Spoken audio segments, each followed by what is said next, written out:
Okay, we're up here on the northwest corner of the barn. The thing I noticed right away is front and back, all the shingles were installed improperly, unfortunately. And if you did it yourself, I apologize, but I have to call it like I see it. All these shingles are spaced out about 1/4 of an inch too wide. You can see this little 1/4 inch piece here. This shingle should come down to sit flush with this line. Instead, it's about 1/4 inch too high. So this is what we call, you know, high nailing or high shingling. I mean, in an effort to save on material, you know, some people would have spaced these out larger than they should be, and thereby using less shingles. But what you do, and by the way, obviously there's a lot of algae growth on this northern exposure. And you know, the drawback to spacing them out larger like that is you're more susceptible to wind, because when you do that to your shingle, instead of putting the nail right where it should go, you have to put the nail higher up, which is called high nailing again. And so all these shingles were essentially high nailed, making them more susceptible to wind. You can tell you've had some patchwork back here. You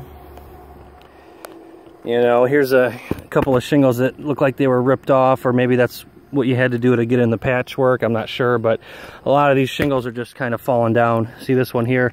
I could literally just pull this thing right up. See where it's nailed. Yeah, and see there's a nail hole right there. About 1.5 inches higher than it should be.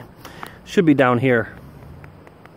But instead it was like up there. So I'm assuming the roof was installed improperly, and it's just going to continue to have issues with blow-offs, really, would be the main thing. Kind of surprised it lasted this long. I mean, I could just go up and down the roof and pull up, you know, all these shingles that are barely sealed anymore, and they're just way too high on the nail pattern.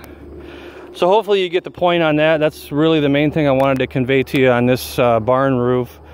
And it looks like the ridge vent over here, oddly enough, this is a higher performance ridge vent compared to the stuff that we had on the house. This is actually quite a bit better.